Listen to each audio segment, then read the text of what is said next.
चलो स्टार्ट करते हैं। तो हम लोग 2 क्लास एग्जाम्पल पे पढ़ चुके हैं, ग्रुप के एग्जाम्पल पे। उन 2 क्लास में हम लोग इन्फिनाइट ग्रुप्स के बारे में ही डिस्कशन किए हैं। पहले क्लास में नॉर्मल जो नंबर्स होते हैं और नॉर्मल जो ऑपरेशन होता है, बाइनरी ऑपरेशन जो एडिटिव है, मल्टीप्लिकेटिव है, उसके रिस्पेक्ट में ग्रुप बनाता है कि नहीं नंबर्स, उनके बारे में देखे थे पहले दिन। इन्फिनाइट ग्रुप के अंतर्गत था ये। दूसरे दिन क्या किए, दूसरे दिन भी इन्फिनाइट ग्रुप के बारे में बात किए, लेकिन उस टाइम हम लोग मॉडिफाइड उनको डिफाइन किए थे हम लोग, जो अब बाइनरी ऑपरेशन है उसे, ठीक है। और इन्फिनाइट ग्रुप के बारे में ही देखे थे पिछले क्लास में। आज हम लोग फाइनाइट ग्रुप के बारे में देखेंगे। फाइनाइट ग्रुप भी 2 दिन चलेगा। आज नॉर्मल जो एक फाइनाइट ग्रुप, 2 फाइनाइट ग्रुप होते हैं, उसमें से एक मैं एग्जांपल बताऊंगा, एक होमवर्क रहेगा। फिर कल भी फाइनाइट ग्रुप के बारे में ही चलेगा। कल थोड़ा हट के रहेगा, कल पूरा टाइम हम लोग फाइनाइट ग्रुप के एग्जांपल को ही देखेंगे। लेकिन आज ऐसा रहेगा, एक एग्जांपल मैं बताऊंगा इधर, दूसरा एग्जांपल होमवर्क रहेगा, वो सेम बनेगा, ठीक। उनके बाद जो भी प्रॉपर्टीज़ हैं ग्रुप के, उनमें से लगभग 4 प्रॉपर्टीज़ को आज हम लोग प्रूव करके दिखाएंगे। तो आज ये रूटीन रहेगा, ठीक है। चलो, तो क्वेश्चन जो है लिखो इनको, क्योंकि क्वेश्चन जो है वो एक क्लू है, एक पहेली है। उस पहेली को समझना है और एक सेट बनाना पड़ेगा। फिर उस सेट को जो भी ऑपरेशन दिया है उसके रिस्पेक्ट में ग्रुप हम लोगों को, है ना, प्रूव करना पड़ेगा।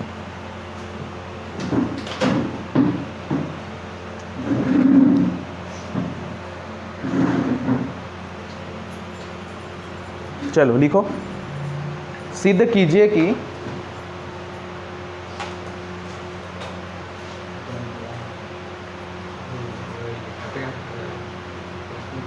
गुणन संक्रिया के सापेक्ष, गुणन संक्रिया तो क्या है हम लोग के पास, मल्टीप्लिकेशन ऑपरेशन है, बाइनरी ऑपरेशन।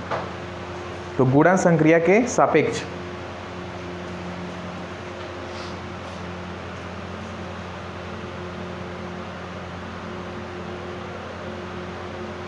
इकाई के समस्त घनमूलों, इकाई के समस्त घनमूलों, घनमूल मतलब क्यूब रूट्स, घनमूलों का समुच्चय एक परिमित आबेली समूह है। घनमूलों का समुच्चय एक परिमित आबेली समूह है, फाइनाइट अबेलियन ग्रुप है।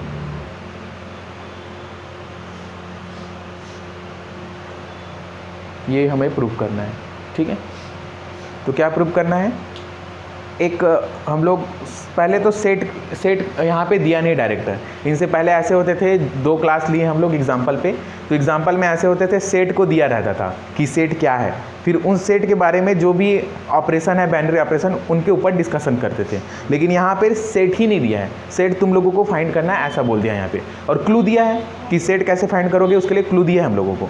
तो वो क्लू क्या है कि अगर सेट तुम्हें फाइंड करना है तो सेट कैसे दिया है, इकाई के समस्त घनमूलों का समुच्चय। इनका मतलब क्या है, इकाई के समस्त घनमूलों का समुच्चय। तो cubic root of unity, cubic root of unity. तो क्यूबिक रूट मतलब यहाँ पे देखना क्या रहेगा, यहाँ पे हम लोग जी एक सेट बनाएंगे जिन्हें हम लोग ग्रुप प्रूफ करेंगे, यहाँ पे जो क्लू दिया है उसके हिसाब से। तो यहाँ पे वो एलिमेंट्स इकट्ठा करके रखे गए हैं एक्स टाइप के, वो एक्स जो क्यूबिक रूट ऑफ यूनिटी क्या होता है, तो कुछ ऐसा रहेगा, है ना। वो एक्स का कलेक्शन किया गया है यहाँ पे, ठीक है, जो यूनिटी का क्या रहता है, क्यूब रूट ऑफ यूनिटी को होल्ड करता है। ये वाला मतलब बात समझ रहे हो, ये इक्वेशन को जो होल्ड करता है वो एलिमेंट्स इसके अंदर रहेंगे। सिंपल भाषा में वो वहाँ पे क्लू रूप में लिखा है, हम लोग सेट बना दिए। अब इनके बारे में डिस्कशन करेंगे, थोड़ा और नॉर्मल तरीके से इन्हें लिख के देखेंगे कि यहाँ के एलिमेंट्स वास्तव में दिखते कैसे हैं। तो उन्हें फाइंड करने के लिए इसे सॉल्व करना पड़ेगा, ठीक है। तो ध्यान से देखना, x =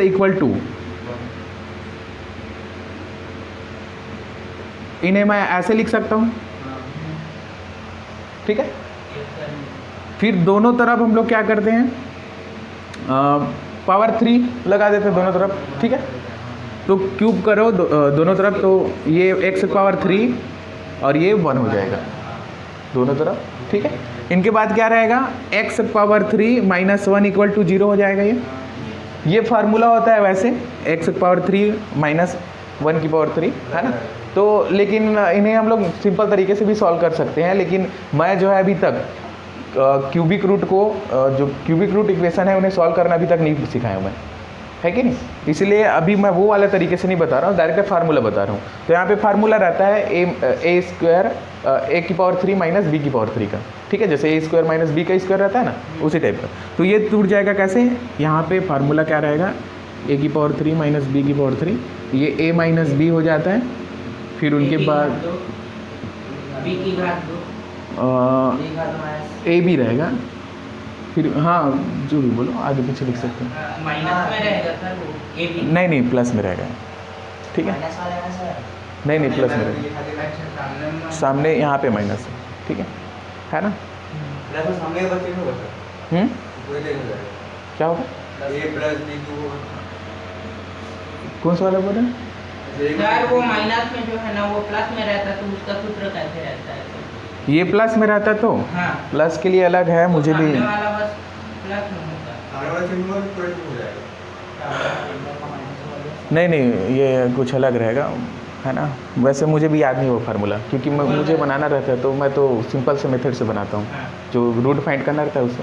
चलो, तो क्या रहेगा ये, अगर इन्हें लिखे हम लोग यहाँ पे, है ना। मैं पहले ही बोला हूँ, इसे हम लोग नॉर्मल तरीके से भी सॉल्व कर सकते हैं, जैसे क्यूबिक रूट इक्वेशन को सॉल्व करना रहता है, लेकिन हम लोग भी फार्मूला यूज़ कर रहे हैं, ठीक है। तो x माइनस 1 हो जाएगा, x square plus x plus 1, ठीक है, क्योंकि b का वैल्यू 1 है, ठीक है, इक्वल टू 0।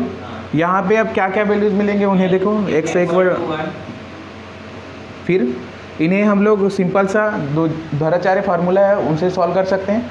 तो यहाँ पे क्या हो जाएगा, x इक्वल टू, तो माइनस बी होता है, माइनस बी मतलब क्या हो जाएगा, -1 प्लस माइनस, फिर b स्क्वायर रहता है मतलब 1 का स्क्वायर मतलब 1 ही रहेगा। चलो पूरा लिख देता हूँ, फिर माइनस रहेगा, फिर क्या रहेगा, 4ac रहता है, तो 4ac, तो दोनों का वैल्यू 1 है, तो यहाँ पे 4 इंटू 1 इंटू 1, ठीक है। ये वाला ये फार्मूला रहता है ना, अगर कहीं a x square plus b x plus c equal to 0 है, तो धराचार्य फार्मूला क्या कहता है, इनका अगर रूट फाइंड करना है तो minus B plus minus under root B square minus 4ac upon 2a, इनसे हम लोग सॉल्व कर रहे हैं। हाँ, वो धराचार्य जो है वो है ना, मैथमेटिशियन का नाम है, अब उनको कैसे ट्रांसलेट करें, धराचार्य फार्मूला। चलो, तो ये सॉल्व करेंगे तो क्या हो जाएगा, यहाँ पे -1 प्लस माइनस, फिर ये क्या हो जाएगा 1 माइनस 4 मतलब -3 हो जाएगा अपॉन 2, ठीक है। अब -1 का वैल्यू क्या होता है, माइनस आयोटा स्क्वायर को भी -1 लिखते हैं, ठीक है। तो यहाँ पे -1 प्लस माइनस आयोटा को बाहर निकाल देते हैं, आयोटा स्क्वायर है तो अंदर में -1 इंटू 3 है, तो 3 बस बचेगा यहाँ पे, तो 2, ठीक है। यहाँ पे क्या चलते आ रहा है, x equal to 1, x equal to 1, ठीक है। चलो, इतना बात समझ आया। हम लोग सॉल्व कर रहे हैं आखिर इसके एलिमेंट कैसे दिखेंगे, g के एलिमेंट।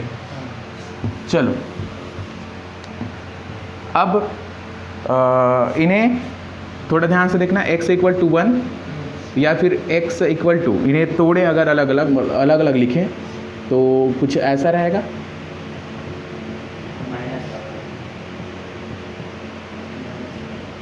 माइनस में रहेगा एक, ठीक है। तो ये वाला जो है इन्हें तो 1 ही लिखेंगे, इनके वैल्यू को हम लोग ओमेगा मान लेते हैं ऐसे, ठीक है।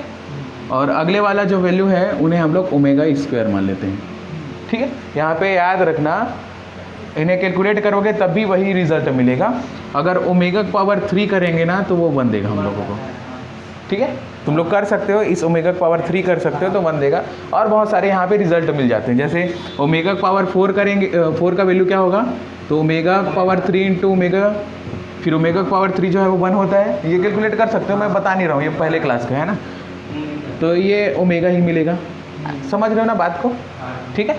चलो, तो हम लोगों को जो सेट मिला, अब मैं सबको मिटा रहा हूँ, हमें सेट चाहिए था ना, सेट क्या है, ठीक है। रुको ना, रुको, लेते हैं। चलो खींच लो,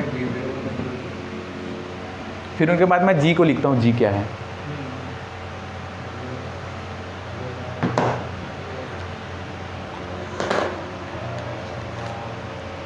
हो गया? हाँ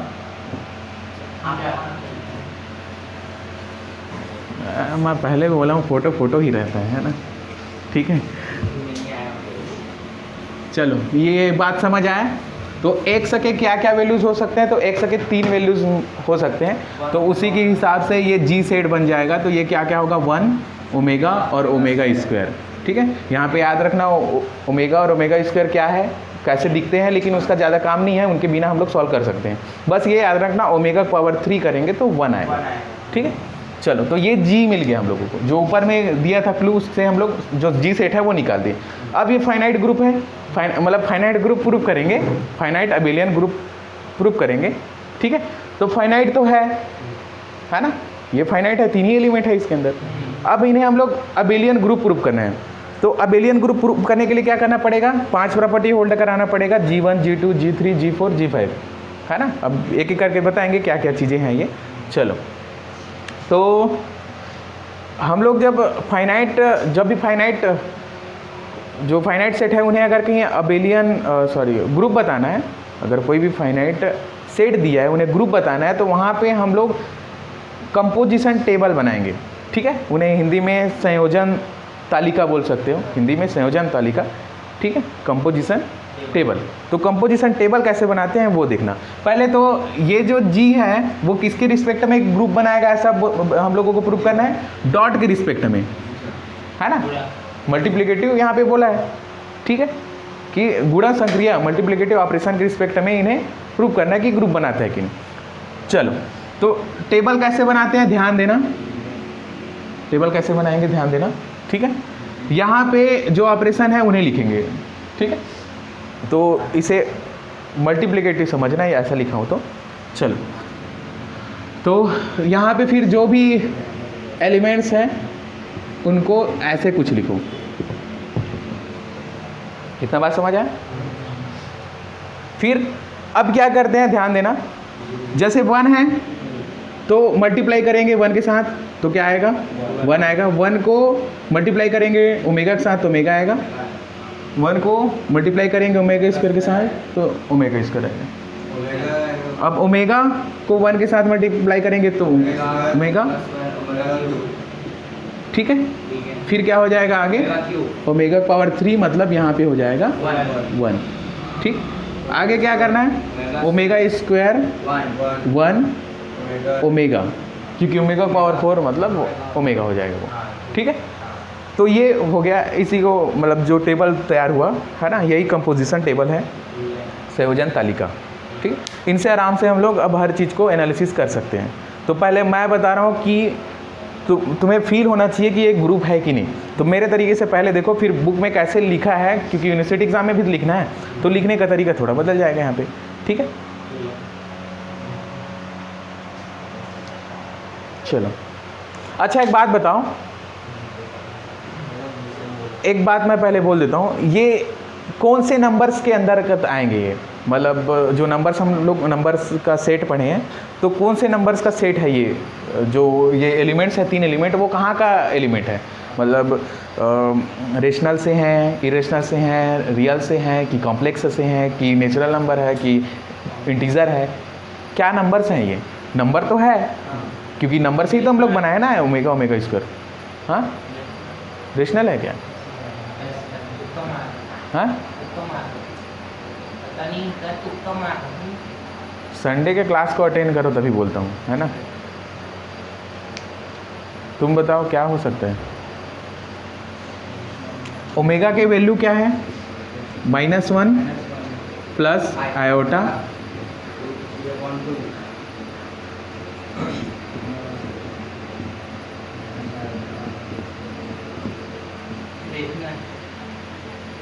चलो थोड़ा सा रुको, सरप्राइज़ रखता हूँ मैं।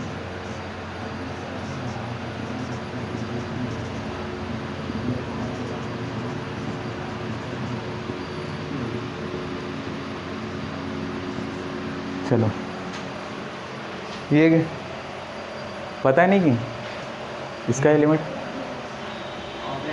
ये कॉम्प्लेक्स नहीं दिख रहा है क्या? अगर इन्हें हम लोग 2 को दोनों तरफ अगर कहीं ऐसे इस टाइप से,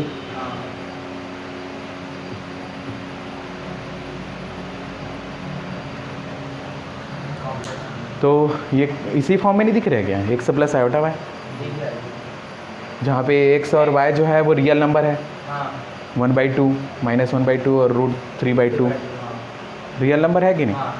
तो ये क्या कौन से सेट का है?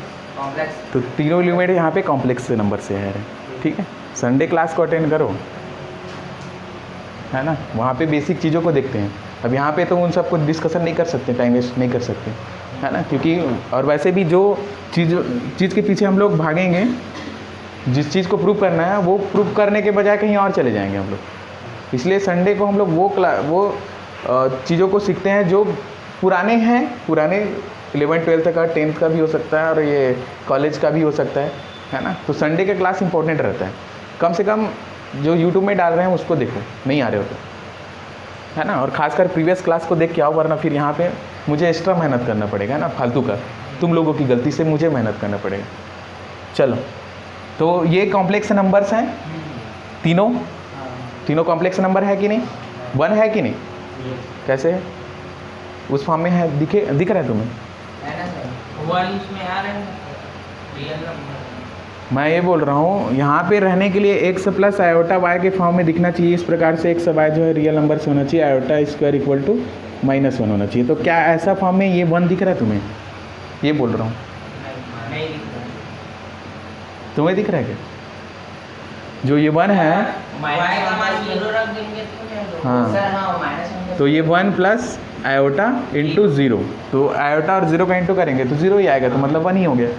तो मैं ये पूछ रहा था कि क्या 1 जो है वो कॉम्प्लेक्स के नंबर्स के जैसा दिख रहा है कि नहीं करके, है ना, तो ये पूछ रहा था। हाँ, संडे को अगर कहीं अटेंड किए रहते तो तुरंत दिखता है ना। नहीं सर, पर आपको बताने से पहले मैं बोल दिया था।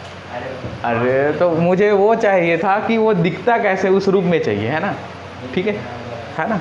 चलो, तो ये तीनों जो है वो कॉम्प्लेक्स नंबर है। अब इस पे कॉम्प्लेक्स नंबर पे मैं इसलिए ज़्यादा फोकस कर रहा हूँ, इस वर्ड पे, क्योंकि हम लोग जो भी बात करेंगे ना वो कॉम्प्लेक्स नंबर पे ही सब छोड़ देंगे। और मैं संडे के क्लास में कॉम्प्लेक्स नंबर को प्लस के रिस्पेक्ट में और डॉट के रिस्पेक्ट में पूरा 5 प्रॉपर्टी को होल्ड करके बता दिया था मैं, ठीक है। अब तुम लोग जानो, तुम लोग वीडियो देखे हो कि नहीं देखे हो, तुम लोग तो एब्सेंट थे, ठीक है। तो यहाँ पे जो भी बोलूँगा मैं उसी दिन के संडे के क्लास को बोलते हुए हम लोग वहाँ पे देख चुके हैं, तो यहाँ पे ये होगा, ऐसे बस बोल दूँगा मैं, ठीक है। चलो, तो यहाँ पे सबसे पहले G1 दिखाते हैं, 1 मिनट में ख़त्म हो जाएगा। G1 दिखाते हैं। G1 कैसे दिखाएंगे? तो G1 के लिए ये देखो, ये जो भी ये 9 यहाँ पे एलिमेंट 9 बार लिखे गए हैं, ठीक है, अंदर में टेबल के अंदर। तो ये क्या एलिमेंट जो है इस सेट से बाहर का है क्या? तो इसका मतलब क्या है? और साथ में ये मिला कैसे हम लोगों को? दो जो भी ये मल्टीप्लिकेटिव ऑपरेशन है उन्हें अप्लाई करने के बाद ही ये अंदर जो टेबल के अंदर लिखा है वो एलिमेंट्स हम लोगों के सामने आए हैं, ठीक है। तो इसका मतलब क्या है? 2 एलिमेंट को हम लोग लिए, दोनों को मल्टीप्लाई किए, तो दोनों जो है जो मल्टीप्लिकेशन के बाद जो भी एलिमेंट आया वो जी का ही एलिमेंट है, तो क्लोजर प्रॉपर्टी को होल्ड कर रही है। बात समझ आए? क्योंकि जो भी टेबल है उसके जो एलिमेंट है वो कहीं बाहर से नहीं आ रहे हैं, इसी जी के ही है, तो पहला प्रूफ हो गया, ठीक है। G2 में आते हैं। G2, तो G2 कैसे बोलोगे? क्योंकि ये कॉम्प्लेक्स नंबर है, 3 कॉम्प्लेक्स नंबर है, और कॉम्प्लेक्स जो नंबर है वो एसोसिएटिव लॉ को होल्ड करता है। तो ये 3 तो उसके 3 नंबर है, ये कॉम्प्लेक्स में से जो इन्फिनाइट नंबर होते हैं उसमें से 3 नंबर है ये। तो क्या ये जो है वो होल्ड नहीं करेगा? तो ये भी करेगा। तो कारण क्या बताओगे? क्योंकि ये तीनों कॉम्प्लेक्स नंबर है और कॉम्प्लेक्स नंबर जो है वो एसोसिएटिव लॉ को होल्ड करता है, इसलिए G2 जो है वो भी एसोसिएटिव लॉ को होल्ड करेगा, ठीक। G3 में चलते हैं। G3 क्या है? हमें क्या ढूंढना पड़ेगा? आइडेंटिटी ढूंढना पड़ेगा। तो आइडेंटिटी के लिए हम लोगों को ये देखना है कि ऐसा क्या एलिमेंट है, ठीक है, जिन्हें हम लोग मल्टीप्लाई करें, मतलब इसमें हम लोगों को E ढूंढना है for all A belongs to G, इस प्रकार से कि A इंटू E करें या E इंटू A करें तो हमें A आना चाहिए, ठीक है। तो यहाँ पे देखो किसी भी फॉर्म में देख सकते हो, जैसे ऐसे देखोगे तो देखो 1 से मल्टीप्लाई करिए तो 1 आया, मतलब, और ओमेगा 1 से मल्टीप्लाई किए तो ओमेगा आया, ओमेगा स्क्वायर का 1 से मल्टीप्लाई किए तो ओमेगा स्क्वायर आया, मतलब ये जो 1 है वो आइडेंटिटी का काम कर रहे हैं, ठीक है। ऐसे भी देख सकते हो रो वाइज, तो देखना कैसे रहेगा, 1 को 1 से मल्टीप्लाई किए तो 1 आया, ओमेगा को 1 से मल्टीप्लाई किए तो ओमेगा आया, ओमेगा स्क्वायर को 1 से मल्टीप्लाई किए तो ओमेगा स्क्वायर आया। बात समझ आ रहा है? तो दोनों तरफ से देख लो तो 1 ही इसका आइडेंटिटी एलिमेंट है। तो इन्हें अब लिखने का तरीका जो है वो देखोगे बुक से, मैं तो अभी फील करा रहा हूँ क्या चीज़ें चल रहा है। अब G4 में चलते हैं। तो G4 में कैसे करना है, हम लोगों को क्या करना है, हम लोगों को A इनवर्स ढूंढना है किसी भी A के लिए, इस G के एलिमेंट के लिए, इस प्रकार से कि दोनों को लेफ्ट या राइट जो भी इनवर्स हम लोग देखना चाहें तो वो ई दे। ई मतलब यहाँ पे क्या, चलो नीचे लिखेंगे, ई जो है इसका मतलब क्या है, आइडेंटिटी 1 देना चाहिए, ठीक है। चलो तो यहाँ पे हम लोग सीधा ढूंढते हैं ना, इधर देखो 1, इधर 1, इधर 1 है, तो 1 के लिए 1 ही क्या हो जाएगा, आइडेंटिटी हो जाएगा, इनवर्स हो जाएगा, 1 के लिए 1 ही इनवर्स हो जाएगा, ठीक है। तो 1 का इनवर्स जो है वो 1 ही हो गया। ओमेगा के लिए ओमेगा स्क्वायर का मल्टीप्लाई करेंगे, लेफ्ट और राइट दोनों तरफ से देख सकते हैं, ठीक है, इधर से भी देख सकते हो, है ना। तो ये क्या हो जाएगा, ओमेगा का इनवर्स क्या हो जाएगा, यहाँ पे ओमेगा स्क्वायर हो जाएगा। फिर ओमेगा स्क्वायर के लिए देखेंगे तो ओमेगा उनका इनवर्स कहलाएगा, तो ओमेगा स्क्वायर का इनवर्स जो है वो ओमेगा हो जाएगा, ठीक है। बात समझ आई? तो सभी एलिमेंट्स के लिए हम लोगों को इनवर्स मिल गया, तो G4 भी होल्ड हो गया। अब G5 में चलते हैं, तो G5 भी वैसे ही बोलेंगे क्योंकि कॉम्प्लेक्स नंबर जो है वो कम्यूटेटिव लॉ को होल्ड करता है, और ये जो है G के नंबर से वो कॉम्प्लेक्स ही नंबर है, तो ये भी कम्यूटेटिव लॉ को होल्ड करेगा। ग्रुप प्रूफ हो गया, है ना, वही तो 5वां है, ठीक है, ये भी प्रूफ हो गया ये, ठीक। तो यहाँ पे क्या हम लोगों को मिला, क्योंकि ये फाइनाइट सेट है तो, और 5 प्रॉपर्टी होल्ड कर दिए, तो ये फाइनाइट अबिलियन ग्रुप प्रूफ हो गया, ठीक है। सेम क्वेश्चन बनाना है आप लोगों को, है ना। सेकेंड क्वेश्चन है, इसमें फोर्थ रूट के लिए सॉल्व करना है। सेम क्वेश्चन सेम रहेगा, यहाँ पे क्यूब रूट था, तुम लोगों को फोर्थ रूट के लिए सॉल्व करना है। चलो तो आज फाइनाइट ग्रुप के सिर्फ एक एग्जांपल को देखना है, बाकी एक होमवर्क है सेम बनेगा, वो फोर्थ रूट के लिए है, ठीक है। सॉल्व करना खुद से देख लेना उनको, ठीक है, वो सिंपल से सॉल्व हो जाएगा, a square minus B square के फार्मूले से ही सॉल्व हो जाएगा, ठीक है। कुछ वहाँ पे जाएंगे तो मैं थोड़ा सा हिंट बता देता हूँ, ये ऐसे 4 रहेगा यहाँ पे, तो फिर x इक्वल टू 1 की पावर 1/4, फिर दोनों तरफ 4 ऐसे पावर लगा देंगे, माइनस इधर ले जाएंगे, इधर भी पावर 4 लगा सकते हैं। फिर इन्हें हम लोग ऐसा कुछ लिख सकते हैं, थोड़ा हिंट दे रहा हूँ, आगे सॉल्व करना, ठीक है। कुछ ऐसा लिख सकते हैं, तो X square minus 1 X square plus 1 equal to 0, ठीक है। तो यहाँ पे x इक्वल टू प्लस माइनस 1 मिलेगा, और इन्हें सॉल्व करेंगे तो कुछ ऐसा रहेगा, देखना ध्यान से, ऐसा होगा।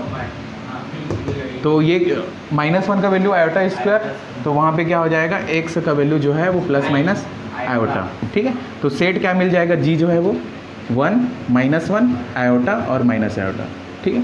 बहुत MP है, इन्हें सॉल्व कर लेना खुद से। जब भी मैं आगे कुछ भी थ्योरम को अगर फील कराना रहेगा, कुछ भी चीज़ें बताना रहेगा, कुछ भी बेसिक चीज़ को, तो मैं इसी का एग्जांपल को वहाँ पे बताऊँगा, ठीक है। ओमेगा वाले से ज़्यादा मैं आयोटा वाले को जो भी एग्जांपल है उन्हें लूँगा मैं, ठीक है, जैसे एग्जांपल के रूप में बताना है। तो इन्हें खुद से सॉल्व करना है, एक बार पूरे सभी प्रॉपर्टीज़ को देखना, और बुक को देख लेना एक बार कि पिछले क्वेश्चन को कैसे लिखना है और इस क्वेश्चन को कैसे लिखना है, ठीक है। बाकी तो समझ आ गया ना, ग्रुप है ये, ठीक। चलो अब प्रॉपर्टीज़ में आते हैं। सर जो आपने नोट्स दिए उसमें जो होमवर्क दिए उसको लिखना है, क्वेश्चन बनवा है। नोट्स बना रहे हो उसमें, हाँ, जिनको मैं बोल रहा हूँ MP है उसे तो खास कर लिखो, जैसे ये बोल दिया, ठीक है। और जो क्वेश्चन आए हुए हैं पहले आते थे जब सिलेबस चेंज नहीं हुआ था तब भी उस क्वेश्चन को अपने नोट्स में लिख सकते हो, है ना। मैं तो नहीं बनाऊंगा क्योंकि वो तो होमवर्क है, मैं उसमें क्यों मेहनत करूँ। यहाँ तक तो मैं अभी तक 3 लेक्चर हुआ है उसी का नोट्स नहीं बनाया हूँ, क्योंकि यहाँ पे बुक में अच्छे से सॉल्यूशन है, एक एक लाइन लिखा है, तो इसलिए मैं उसका नोट्स नहीं बनाया हूँ। तो हम लोग इससे देखते। हाँ, मैं यूट्यूब में भी अपलोड कर रहा हूँ, तो जो डिस्क्रिप्शन में सीधा बुक का ही फ़ोटो खींच के डाल रहा हूँ मैं, ठीक है, क्योंकि कोई चेंज करना नहीं है तो मेरा अलग से नोट्स बनाने का क्या मतलब। चलो प्रॉपर्टीज़ में आते हैं, अब ध्यान देना, ठीक है। और लास्ट में मैं कुछ बात बोलूँगा, ठीक है, याद दिलाना लास्ट में। चलो भूल जाऊँगा ना, इसलिए बोल रहा हूँ। चलो तो जर्नल प्रॉपर्टीज़ ऑफ ग्रुप्स यहाँ पे आते हैं। यहाँ पे वैसे 7 प्रॉपर्टीज़ हम लोग पढ़ेंगे, हाँ, लेकिन आज प्रूव करेंगे 6 को, ठीक है। 6 में से 1 को छोड़ दो, 5 को, ठीक है। हाँ नहीं, अगले दिन फिर डिस्कस कर सकते हैं, एक बचा रहेगा उसे, ठीक। तो देखते हैं, ठीक है, अभी तो टाइम है अपने पास। पहला क्वेश्चन लिखो जल्दी से। ये क्वेश्चन है या प्रॉपर्टी है, थ्योरम भी बोल सकते हो। यूनिकनेस ऑफ आइडेंटिटी, जो आइडेंटिटी है उसके अद्वितीय होने पर, अद्वितीय मतलब आइडेंटिटी सिर्फ एक ही होता है किसी ग्रुप के लिए, इस बात को प्रूव करना है हम लोगों को। तो पहले स्टेटमेंट लिखो, किसी समूह का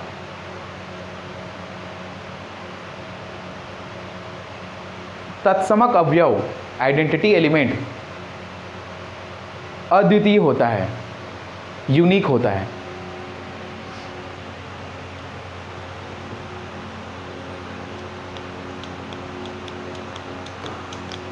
ठीक है, ये स्टेटमेंट हो गया। तो बात समझ आया क्या बोल रहा है, किसी भी ग्रुप का जो आइडेंटिटी एलिमेंट है वो यूनिक होता है। ऐसा नहीं है कि किसी ग्रुप में 2 आइडेंटिटी हो जाए या 2 से ज़्यादा हो जाए, ठीक है, बात समझ रहे हो। तो हम लोग इन्हें प्रूव करेंगे, मान के उल्टा मानेंगे कि मान के चलते हैं, चलो 2 आइडेंटिटी है इसका, ठीक है। चलो तो सिंपल से देखना, वो नॉर्मल प्रूफ हो जाएगा, मैं एक एक लाइन नहीं लिखूंगा, बुक से देख लेना तुम लोग। तो अगर एक आइडेंटिटी को मैं ई और दूसरे को ई डेस मान लेता हूँ, जी के 2 आइडेंटिटी एलिमेंट मान के चलते हैं, उल्टा लेके चलते हैं, प्रूफ करना है यूनिक है। तो आगे क्या लगेगा, आगे क्या हो सकता है, आगे लास्ट में ये दोनों आपस में बराबर हो जाएंगे ना, अगर यूनिक होगा तो, अगर लास्ट में बराबर हो जाएंगे दोनों। तो सबसे पहले एक काम करते हैं, आइडेंटिटी को रिकॉल करते हैं, आइडेंटिटी होता क्या है। तो आइडेंटिटी किसी ग्रुप के लिए क्या होता है, तो एक एलिमेंट, एक नहीं पूरा सभी के लिए बात करें, ग्रुप के सभी एलिमेंट के लिए अगर मैं मल्टीप्लिकेटिव ऑपरेशन लूँ यहाँ पे, तो एक ई को, है ना, लेफ्ट या फिर राइट से, ठीक है, दोनों से, राइट या फिर लेफ्ट से, ठीक है। ये जो है वो राइट आइडेंटिटी कहलाएगा। अगर कहीं ये जो है वो ए के इक्वल हो जाए तब, अगर a इंटू ई जो है वो a के इक्वल हो जाए तो e को हम लोग क्या बोलते हैं, राइट आइडेंटिटी बोलते हैं, ठीक है। और अगर लेफ्ट से मल्टीप्लाई करोगे तो फिर, और वो e इंटू ए जो है वो a आ जाए तो लेफ्ट आइडेंटिटी हो जाएगा। इतना बात है, ठीक है। चलो तो ये जो है आइडेंटिटी, दोनों को आइडेंटिटी बोल दिया है। तो एक देखना कैसे करेंगे, क्या करेंगे हम लोग, सबसे पहले ई को आइडेंटिटी बोलते हैं, ई को, ई जो है वो आइडेंटिटी एलिमेंट है, ठीक है, ई जो है आइडेंटिटी एलिमेंट है। अपने पास क्या रिजल्ट है, ई आइडेंटिटी है, तो और इन्हें मैं एलिमेंट्स की तरह यूज़ करता हूँ, दूसरे आइडेंटिटी जो है उसे एलिमेंट्स की तरह यूज़ करता हूँ, ठीक है। तो ई डेज इंटू ई करें, ठीक है, इक्वल टू क्या देगा, ये ई डेज देगा, क्योंकि ई डेज को मैं एलिमेंट्स की तरह यूज़ कर रहा हूँ, एलिमेंट की तरह यूज़ कर रहा हूँ, और ई को आइडेंटिटी की तरह यूज़ कर रहा हूँ, ठीक है। तो ई डेज आएगा। ये क्या है, ये लेफ्ट है कि राइट है, राइट है, ठीक है, क्योंकि राइट से मल्टीप्लाई किए। अब अगला लेते हैं, ई डेज को अगर आइडेंटिटी लें, और यहाँ पे मैं बात करता हूँ राइट का, ये वाला राइट था तो लेफ्ट का बात करते हैं। तो ई डेज को मैं क्या कर रहा हूँ, आइडेंटिटी ले रहा हूँ, तो ई डेज को मैं राइट लेफ्ट साइड लिख रहा हूँ, फिर क्या हो जाएगा, इनटू ई को मैं एलिमेंट्स की तरह यूज़ कर रहा हूँ, एलिमेंट की तरह, ठीक है। तो ये क्या हो जाएगा, ये ई आएगा। अब क्योंकि इतना बात समझ आया कहाँ से आएगी, ठीक है। ये जो है वो राइट आइडेंटिटी से प्रॉपर्टी से आया, ई को अगर आइडेंटिटी बोले तो, और ये लेफ्ट आइडेंटिटी से आया अगर ई डेस को आइडेंटिटी बोले तो, और बाकी जो बचे हैं जो भी एक दूसरे से, वो क्या है एलिमेंट की तरह व्यवहार करेंगे। अब देखो लेफ्ट साइड जो है वो आपस में बराबर है, तो क्या राइट साइड आपस में बराबर नहीं होगा? प्रूव हो गया, ठीक है ना। अब लिखने का तरीका बुक से देखना, प्रूव हो गया ना, दोनों बराबर है, समझ आई? दूसरा, चलो दूसरे पे चलते हैं। यूनिकनेस ऑफ इनवर्स, प्रतिलोम की अद्वितीयता, अद्वितीय है कि नहीं किसी एलिमेंट के लिए, कोई भी उसका इन्वर्स देखे तो उनके बारे में, ठीक। तो लिखो किसी समूह के, किसी ग्रुप के प्रत्येक अवयव का, किसी समूह के प्रत्येक अवयव, एवरी एलिमेंट, हो गया, प्रत्येक अवयव का प्रतिलोम अद्वितीय होता है, इनवर्स यूनिक होता है।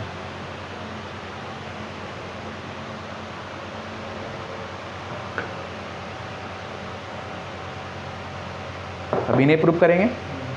इसे प्रूव करने के लिए हम लोग ग्रुप का एसोसिएटिव लॉ का यूज़ करेंगे, ठीक है। एसोसिएटिव लॉ से हम लोग इन्हें प्रूव करेंगे, ठीक।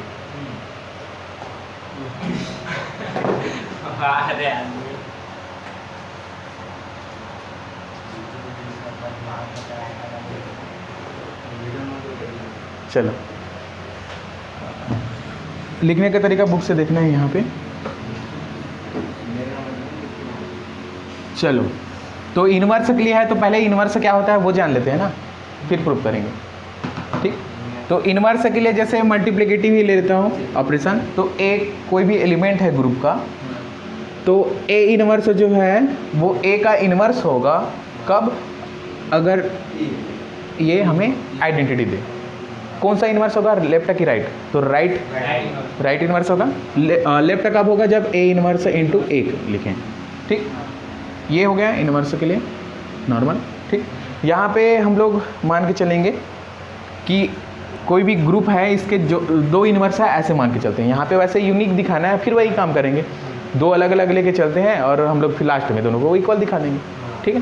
तो ये क्या हो जाएगा, ए इनवर्स और ए डेस, ए इनवर्स और ए डेस, मैं दो इनवर्स ले लेता हूँ, ठीक है, किसी भी ए के लिए, ठीक है, ए बिलोंग्स टू जी के लिए, कोई भी ए के एलिमेंट जी ले रहे हैं उसके लिए जो इनवर्स है वो ए इनवर्स और ए डेस है, दो इनवर्स है। यहाँ पे हम लोग आगे दिखाएंगे दोनों आपस में बराबर है, अगर ये थ्योरम सही है तो, ठीक है। तो हम लोग इसके लिए क्या करेंगे, एसोसिएटिव लॉ को यूज़ करेंगे, ठीक है।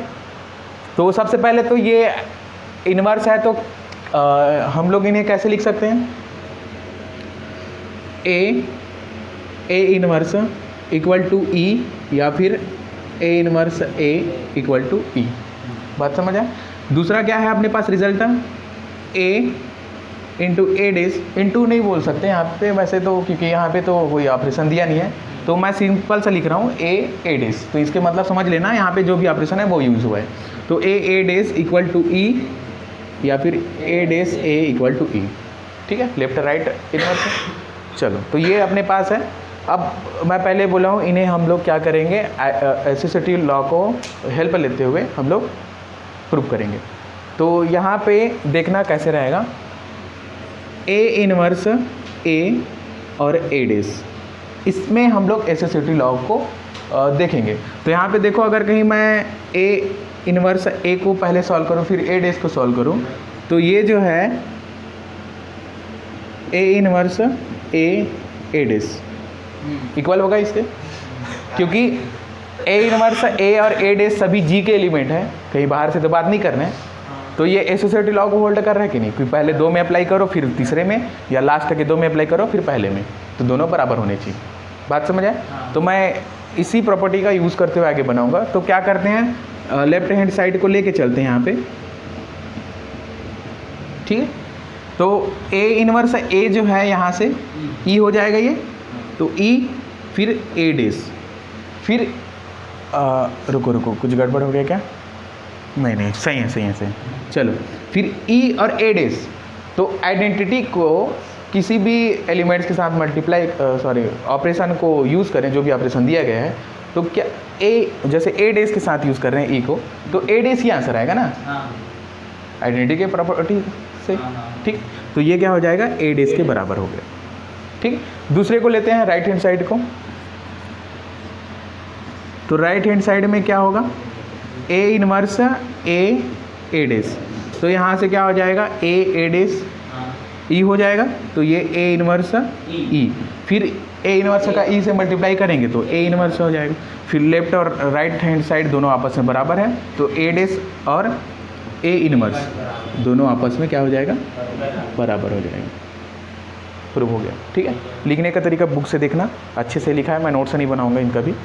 ठीक है, कुछ शायद मिसप्रिंट हो सकते हैं, है ना, मैं बता दूंगा लास्ट में। चलो अगला है, अगला रूल, अगला थ्योरम, अगला प्रॉपर्टी, थर्ड।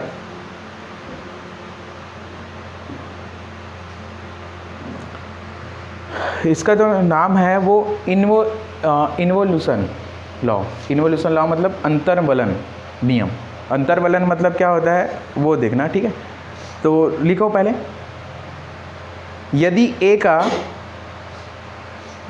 का प्रतिलोम ए इनवर्स है, यदि ए का प्रतिलोम ए इनवर्स है, नाम भी याद रखना ना, क्योंकि आगे जब मैं बोलूँगा, जैसे आगे थ्योरम प्रूव करेंगे, तो वहाँ पे मैं स्टेटमेंट को थोड़ी बोलते रहूँगा बार बार, तो वहाँ पे समझ जाना क्या बोल रहा हूँ। ठीक, तो हर जो भी थ्योरम है उसका नाम है, उनको याद रखो। तो यदि ए का प्रतिलोम ए इनवर्स है, हो गया, तो ए इनवर्स का प्रतिलोम ए है, तो ए इनवर्स का प्रतिलोम ए है। हाँ, इनवर्स। चलो, इंग्लिश वाले हिंदी को भी थोड़ा याद रखो, है ना, भारत में रहते हैं, है ना, भारत में रहते हैं हम लोग, ना कि इंडिया में। सही बात है कि नहीं? हाँ, चलो हिंदी को भी थोड़ा देखो, तुम हिंदी वाले भी इंग्लिश को भी देखो, है ना। चलो, तो क्वेश्चन क्या है, समझ आया क्या? क्या बोल रहे हैं? मतलब क्या बोलते हैं, ए का प्रतिलोम यदि ए इनवर्स होगा, है ना, तो ए इनवर्स का प्रतिलोम ए होगा, मतलब देखना क्या बोल रहा है। अगर ए का जो प्रतिलोम है ना, अरे बड़ा ए कहाँ से आएगा, कौन बोल रहे बड़ा ए? एलिमेंट्स के बारे में बात कर रहे हैं ना। तो जब सेट पढ़ रहे थे उस टाइम क्या बोले थे, सेट को कैपिटल लेटर से डिनोट करेंगे और एलिमेंट्स को स्मॉल। तो हम लोग जब इनवर्स का बात बोल रहे हैं, ए का इनवर्स करके, तो यहाँ पे क्या समझना चाहिए तुम्हें, है ना, मेरे बिना बोले स्मॉल कैपिटल के बदले स्मॉल ही समझना, है ना, यहाँ पे बहुत ये कीमती है। चलो, तो यहाँ पे ए का इनवर्स, ए का जो इनवर्स है उससे ए इनवर्स लिखे हैं, तो ये बोल रहा है ए का इनवर्स, ए का इनवर्स ए इनवर्स की तरह लिख दिए। अब ए इनवर्स का इनवर्स जो है वो ए होता है, ठीक है, अर्थात करके ये वाला लाइन लिखो, अर्थात करके इसे लिखो। वो जो बोला है ना, पहली के रूप में लिखा था, हम लोग यहाँ पे इक्वेशन में चेंज कर दिए कि यदि ए का प्रतिलोम ए इनवर्स है तो ए इनवर्स का प्रतिलोम ए है, अर्थात करके फिर ये, ठीक है, इन्हें प्रूव करना है। चलो इधर ध्यान दो। तो हमें क्या दिया है, हमें दिया है ए का इनवर्स जो है वो ए इनवर्स, ए का जो इनवर्स है उसे हम लोग ए इनवर्स से डिनोट कर रहे हैं, ठीक है। तो हमें प्रूव करना है ए का इनवर्स जो है वो ए होगा, ठीक है। तो ए का इनवर्स है, तो इसका मतलब क्या है, A inverse equal to E होना चाहिए और A inverse A equal to भी ई होना चाहिए, ठीक है। आगे इनका यूज़ करेंगे। तो ए और कौन सा वाला लिया है, हम लोग वही लेके चलेंगे बुक के हिसाब से। तो A inverse A equal to E, इस टर्म को लिया हूँ मैं, ठीक है। कोई दिक्कत नहीं है, यहाँ से भी सॉल्व हो जाएगा, कोई दिक्कत की बात नहीं, ठीक है। तुम लोग बोलो तो इसे मैं लेके दिखाता हूँ, है ना। बस हम लोग जो भी काम इधर जिस भी एरिया से करेंगे, अगर लेफ्ट से मल्टीप्लाई कर रहे हैं किसी चीज़ का तो इधर, अगर इन्हें लिए तो राइट से मल्टीप्लाई करना पड़ेगा, ठीक है। चलो, तो हम लोग क्या कर रहे हैं, दोनों पक्षों में, दोनों तरफ ए इनवर्स का इनवर्स मल्टीप्लाई करते हैं,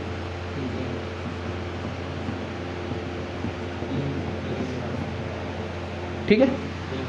अब मल्टीप्लाई कर रहे हैं हम लोग, तो हक भी तो होना चाहिए कि इसमें क्या हक है, ये जो है ना, जो एलिमेंट है क्या जी में है, जो ए इनवर्स है क्या, ए इनवर्स का इनवर्स क्या जी में है, क्या कारण है, वो ए के बराबर है, वो तो प्रूव करना है हमें, वो तो दिया है ना, प्रूव करना है उसे, है ना, ये प्रूव करना है।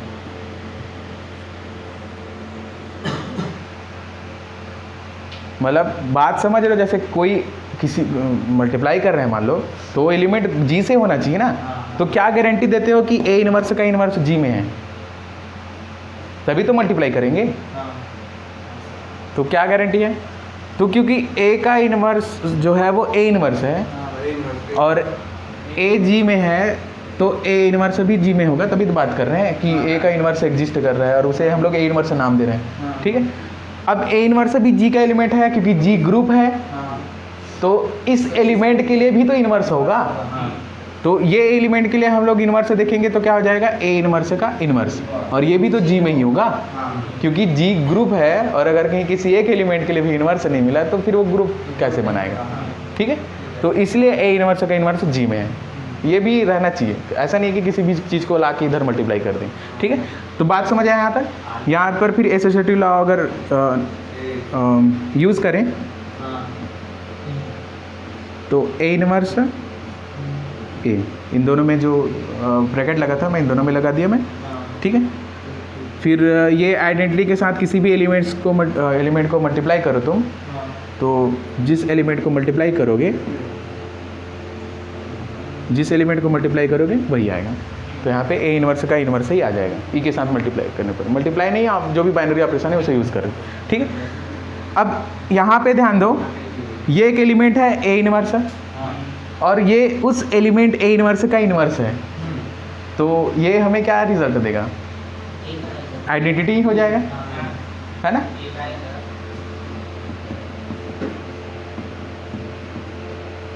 ठीक है, अब ए और आइडेंटिटी इन दोनों में बाइनरी ऑप्शन लगाए तो यहाँ पे ए इक्वल टू क्या हो जाएगा, ए इनवर्स का इनवर्स, या फिर इन्हीं को लिख सकते हैं ए इनवर्स का इनवर्स इक्वल टू ए, ठीक है। यही प्रूव करना था हमें। बात समझ आए कैसे प्रूव हुआ। हम लोग यहाँ पे इन दोनों को भी लेके सॉल्व कर सकते थे, बस क्या करेंगे, ए इनवर्स का इनवर्स को राइट साइड से मल्टीप्लाई करने का पड़ेगा, बाकी सेम प्रोसेस है, वहाँ से भी आ जाएगा, ठीक। चलो आगे चलते हैं। चलो इनके बाद मैं सोचता हूँ बाकी 2 थ्योरम कल पढ़ लेंगे, 2 थ्योरम जो बचे हैं आईएमपी थ्योरम, उन्हें प्रूव करना है, तो आने वाले क्लास में ये 2 थ्योरम को प्रूव करेंगे। अब आगे पीछे करना पड़ेगा क्योंकि एक ही दिन एग्जाम्पल भी बताएंगे तो बोर लगने लगता है कि एग्जाम्पल ही चल रहा है, कुछ अलग भी चलना चाहिए, ठीक।